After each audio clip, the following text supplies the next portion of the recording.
Hello, hello, ladies and gentlemen. This is your girl Mitzi, and this is Mitzi. Let's think about it. Today, I have a special guest, a returning guest, actually, Miss LOIS HOLLIS. She's coming back on the show because we had such a great time last time, and she has so much experience in life that I had to pick her brain some more about her experience with lack of compassion in the healthcare field. Since she has 50 plus years in the healthcare field, I knew that her perspective was great to have on the show so that people can really think about this. I've had 10, she has 50 years. I know there's other people who have worked in the healthcare field for many years, and seeing this firsthand, where they've seen lack of compassion, they've seen lack of respect, they've seen the prejudice, they've seen the judgment, they've seen the racism firsthand, and we've all been stuck against the wall, not knowing exactly how to pursue forward. So, Lois, how are you today? I am wonderful, and I'm happy to be 78. Nice, nice. So, what is the first thing that you can remember when you first experienced lack of compassion in the health field? Well, I have to backtrack a little because I started my nursing career, well, as a nurse's aide when about 12 or 13, but then I went to nursing school. And at that time, let's say 1955, so something of that nature, they had 3-year nursing programs. And I went to a Catholic St. Joseph's Hospital. And that puts it in a whole different category where it's almost like and I hate to use the word religious, but it has the element of God in it. Okay. You know, which I was already involved in because I used to get a Mass and Communion every day. That's another long story. But anyway, I always felt that connection. And so it was more of a religious experience as well as a healing experience. And the two were joined. So I'm coming from that background. Okay. Where it wasn't so cut and dry as far as like buying a dress or doing this. It had emotional, spiritual aspects to it. Because our bodies are holy. Our bodies are holy. No matter what religion or how you think, our bodies, no man could think of how to make it. Yeah, I agree. So we have a spirit that makes us who we are. So I'm always acknowledging the spirit of the body, the physical as well, but the spirit of the body was always so important to me. And it wasn't until you start talking about things today that I thought that wasn't as prevalent as it is today. That's true. That makes sense with what you're saying, because when you're going through things, sometimes you don't really realize it's wrong until later on in the years when you look back and realize, you know what, that didn't really make sense, or that shouldn't be right just because it was okay for the time. And I think that's what we're learning now in our generation, is that when we look through history and we see that, we are really acknowledging that some of the methods that we thought were acceptable back in the day isn't acceptable now, or it's starting to be in a movement where they're not trying to make it acceptable anymore. They're trying to bring a light to the darkness of those ways of being, because they had religion to back it up, or they had science to back it up. They've had so many research on facts that they claimed at the time that weren't realistic to nowadays. Back then in the early 20s, they stated, I read an article stating that they had scientific proof saying that the white man was superior than the black man. Well, back then that was okay to think that way, but now we know that that's not right. So I understand exactly what you're saying. So I'm coming from a place of spirit and then medicine, not medicine than spirit. Mm-hmm. And I think when I look at the whole area, that's what's missing is the essence of spirit, of God in medicine. Well, we're talking about medicine right now, and I really want to preface this by the overwhelming challenges that are in today with the COVID and everything else that um, I, you know, I don't, I, there may not be an answer because it's so commutated and people have worked 20 hours and straight and 15 hours straight and days straight. So, we have to admire the people that are in the profession that are involved in this amazing, catastrophic thing that's happening. However, I I was in the medical field for a long time. I developed the first kidney hemodialysis unit in the country in the United States, and I helped. And Missy, it's interesting that I was offered the job to be involved in the research and development of the kidney hemodialysis unit. And I was so excited. Do you know why I was excited? Why? Because I could have a position in the nursing field as like a director of the unit, but I also took care of patients. Mm-hmm. That's why I loved it, because when you become very successful as a nurse, what do? They promote you. Mm-hmm. And then they promote you. And then what happens? You get out of actual The physical existing. care. Yeah. So I gave a talk at the University of Pennsylvania a while ago, and my suggestion was every nurse who was an uh, uh, a director or assistant director or a supervisor who does paperwork and evaluates needs to spend 1 day a week taking care of patients. Mm-hmm. It brings back the reality of why you're doing it again, why you're in Exactly. the health field, of helping someone sincerely. So I think that's what has happened to our nursing field, because we have been promoted and have other people doing what we were doing. Because, Mm-hmm. in my day, you know, I I did everything. And I also was, involved with managing the unit, but the unit wasn't as large as they are today. So I could be patient care. Like I always put myself on schedule to take care of a patient because I didn't want to lose that connection, because you can't read that in the book. You can't read the empathy, you can't read the compassion, you honestly can't. You're either born with it or you don't. And if you don't exercise it like a muscle, it goes Mm-hmm. away. So Mm-hmm. I think that's what has happened, not because somebody's bad, it's because our organization has not allowed the administrators and the supervisors to come back and take care of patients once in a while. I see what you're saying. I like the way that the way that you're stating it, because for me, the way that I'm understanding it is that when you have the moment and the opportunity to have the time and energy to take care of someone, you feel that you are sincerely helping them. And when you are constantly put in a role where you have to juggle so many things at once and you don't have the time to juggle everything at once, that's when things start slipping up, and that's when things start you start losing the reason why That you're in re it. exactly. Yeah, so if people just try to manage it and balance that better, then you'll see more compassion, you see more empathy in that field. Is that right? Yes, and that's what I think, but it's not the personal, it's not what you did personally, it's the structure.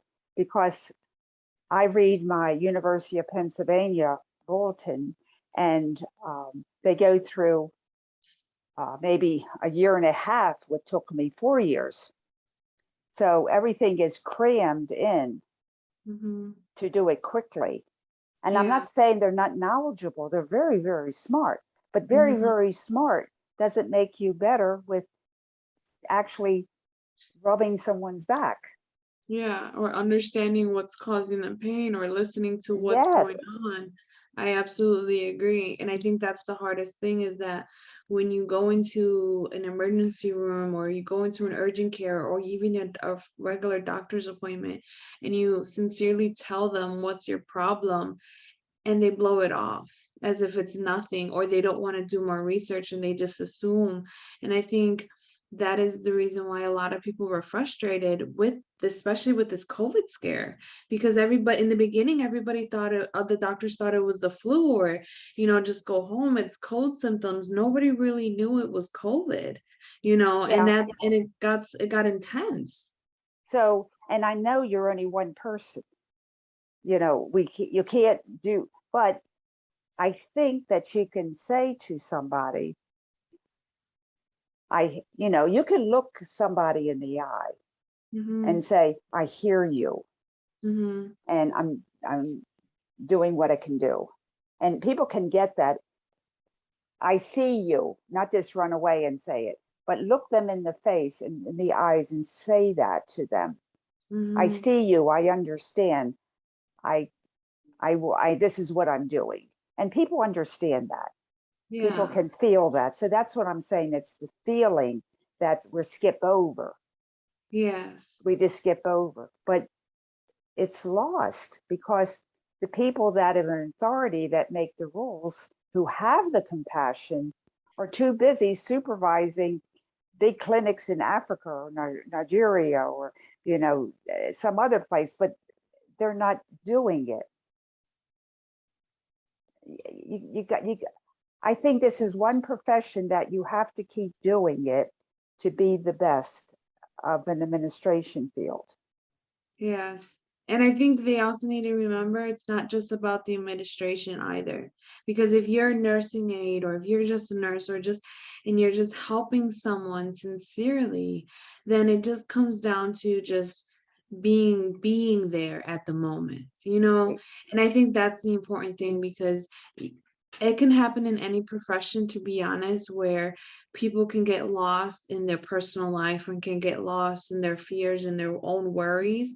But then they got to remember when they're working, they're dealing with somebody who is coming to them for sincerity. And sincerity doesn't take hours. Correct. You can say in 30 seconds something so profound that it really matches that person. What happened to me before I got into the kidney world, I I was very frustrated because Mhm. I couldn't take care of the patients. I was doing too much paperwork. So I did private duty nursing where I only had one or two patients that I could care for. And I know that's impossible today, but that's how that happened for me. And then I was offered the job with the kidney unit, which was wonderful because I could be administrator, I could do the time schedules, and I could take care of the patients. And I went home with the patients to help them set up their kidney machine. How cool is that? Yeah, that is very know, cool. It's very personal. it's very Now that personal. would be a luxury to have that nowadays. So I was very happy that I could combine everything that I wanted to. Because of my severe migraines and heart problems and bone problems and all the abuse I had in my life, um, medical world could only give me medications to stop the pain. Mhm. Okay. So I remember one day the doctor said, you'll be dead in a year or two because your valve is leaking so much in your heart that the Yeah. ventricle stopped working. And we can't do a heart transplant or anything because your ventricle's not even working. So there's nothing we can do for you. We just keep taking your pain medicine. And that's when I switched over to holistic health. I see. And I I see. remember that day I cried and cried because I loved the medicine so much, but they had no answer for me. And I knew that I wasn't going to die. And also, my daughter was sick with, um, she had a very bad, she had a bad disease of like candida situation where her esophagus was very inflamed and all that. And so anyway, I began holistic health, and that's why I'm here today, is because I went to chiropractic, I did juicing, all the herbs and all that. So I think that's one of the reasons why people in the medical field have a subconscious anger, because their profession is failing them. They can't help people. Yeah. And so that's where that comes from, because their hearts are good. It's just that the tools they're giving them are medications and medications and medications, and they see their patients not doing well at all. I absolutely agree with you. For a short time, I was also working in the durable medical equipment industry, where basically I would help people with their prescriptions to the insurance companies. And I would work with a team, and each team had their specialty. And I heard this one lady working with the hospital because the patient needed oxygen because she got bit by a rattlesnake. Medicare states that you need to have a pre-existing condition before you can have oxygen. So because this wasn't a pre-existing condition, Medicare wasn't going to pay for it. So this was going to be an out-of-pocket cost just to have an oxygen tank, tubing, all of that 9 yards. And I was just like, are you kidding me? This is ridiculous. You really think somebody is going to get bitten twice from a snake? You know what I mean? No, I'll be traumatized. I wouldn't look at a snake and be like, I need you to bite me again so I can get my oxygen. Get my insurance, yeah. Yeah, like that's just it's baffling to me. So that's another thing that's attacking nurses, doctors, is the insurance problems of pre-existing and not pre-existing, what they can pay for and what you can do. And I gave all that up because it was like insane. So that's why a lot of people are turning to holistic medicine, because it's more sensible. You know, it's more into the line of prevention. Correct. And the people in holistic medicine tend to be more emotionally, spiritually connected, because they deal with plants and not harmful pharmaceuticals. They do emotional counseling. They do spiritual counseling. So it's the whole thing together that make the people administrating the care in a higher spiritual, emotional environment, which we have just talked about. That's kind of lacking in the medical allopathic hospital. No, because I agree. in their toolkit, they have medicines. In the holistic, they have more emotional and spiritual help. Yeah, they do. They do. And they recognize the subjectiveness of your situation, and they sincerely validate what's going on with you, you know. So I totally agree. And there are some centers now that combine the medical with the holistic, especially in the cancer industry. You know, they have a lot of these. So I think we're coming out of the darkness of the allopathic into the light of holistic. So hopefully there will be a merger, because there are some good things and that are there, but they have to be not thrown down your throat, so to speak. The patient has to be aware. And this, I think this is what, if we can make any message to anybody today, is you gotta be smart. And nobody has the right to tell you what you can or can't do. Correct. You have to own your own person. That's why I do the shame guilt thing. Don't shame guilt me, because it doesn't work, and that's not a motivator for me. Correct. Correct. So I stand on the shame guilt thing because that's what makes people angry, upset. I'm locked into this profession. I can't do anymore. The administrators won't let me do this. I can't get a day off. I don't feel good. I don't get paid. I I don't even know the rules anymore, but there's a heavy rules in the hospital. And if you can't, you won't get a vaccine, you have to, we're going to fire you. And, you know, they're they're not showing any compassion to you, your supervisor. So how can you show it to your patients? I agree. I agree. And it's kind of like you said earlier, that statement when you said that the system has failed them. I absolutely agree because they're going to empathize, they're going to showcase one thing, but then in reality, it's a numbers game in the back. They treat it just like a regular business. And that's the sad thing about it, is that health field should not be considered just like a regular business. It can't be. It Exactly, can't and be. it can't, but then they're trying to transition it to be, where now doctors barely can stay with their patients longer than 10 minutes. They have to keep going and going and going, and it's all about a numbers game. How many did you see? How many people did you? And it's just nonsense because it's stressful. And then they rush to patients. I was dealing with a patient who had a lumbar surgery, and his brain just didn't allow him to respond as fast as he received it. So it took him a while, and because I was the only one that was patient and waited and did not rush him in between questions and allowed him to respond in his way, he felt so grateful, beyond grateful, because I just took a moment to allow him to have his moment. And it didn't put any stress on me, didn't put no pressure on myself, but because everybody else allows the pressure to be put on them, it was on the patient, and he hated the experience. And I don't blame him, because a lot of patients are like, they feel that when they go to the hospitals, they feel like a number. Well, that's why um, at 66, I went to the kidney unit. So that's 40s. That's a really a long time ago. I stopped being a hospital nurse.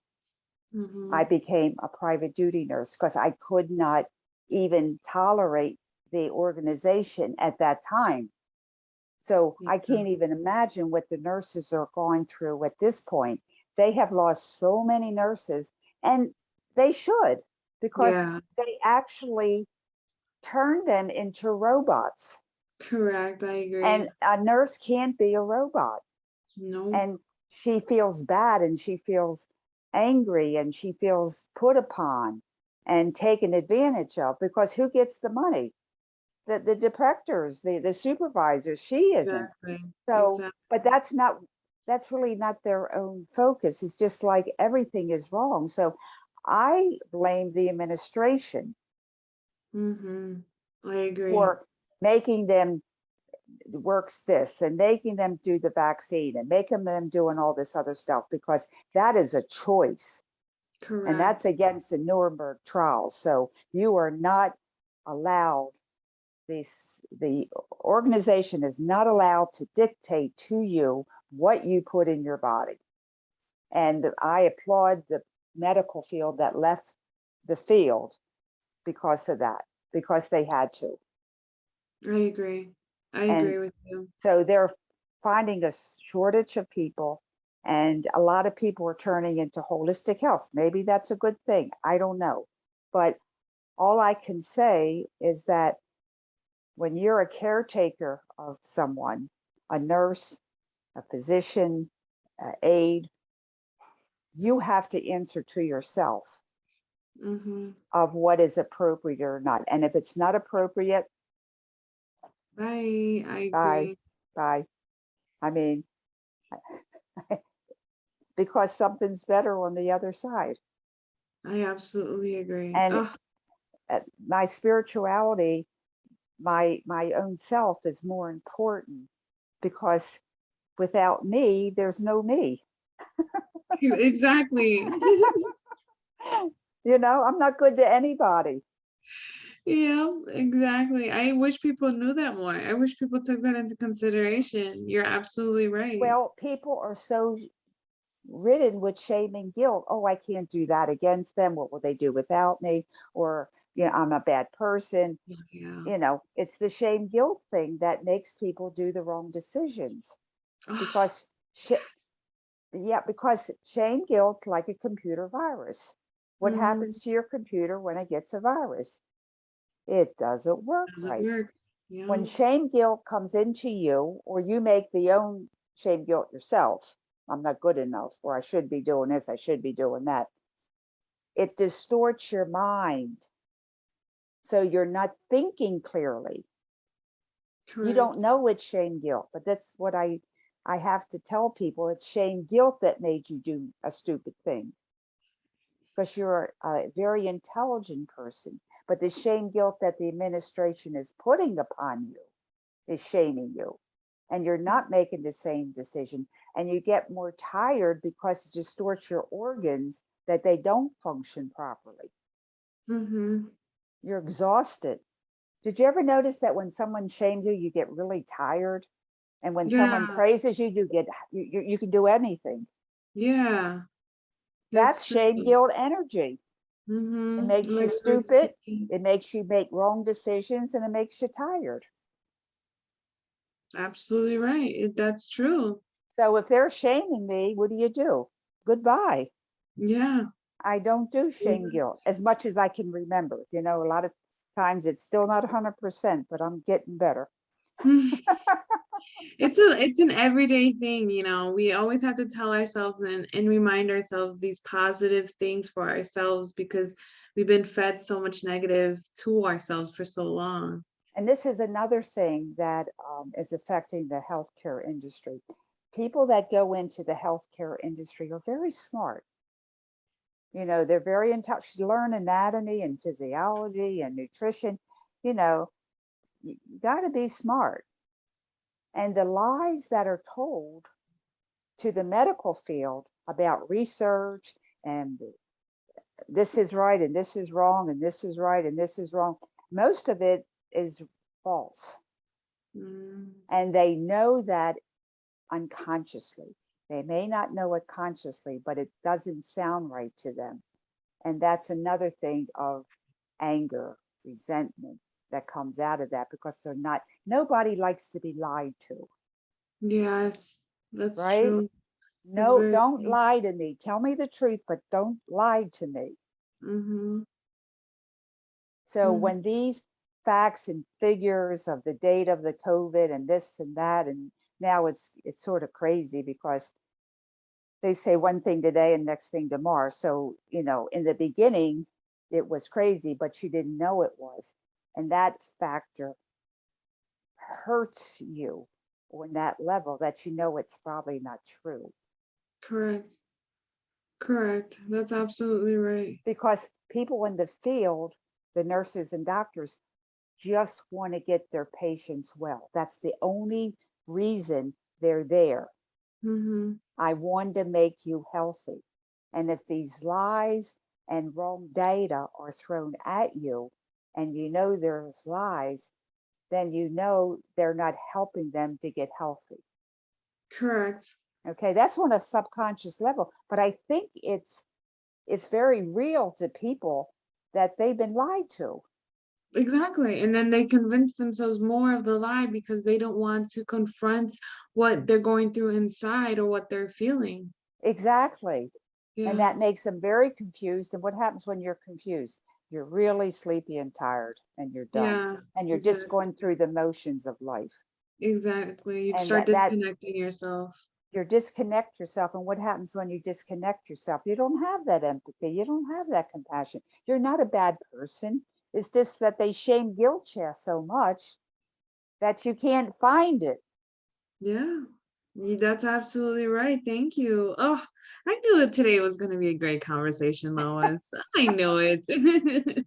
Is there anything else you would like, some advice that you may have for the audience before we officially wrap up the show?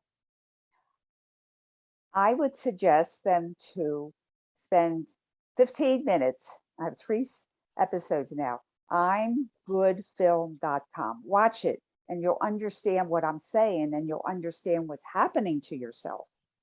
Mm-hmm. Okay. I made shame guilt visible.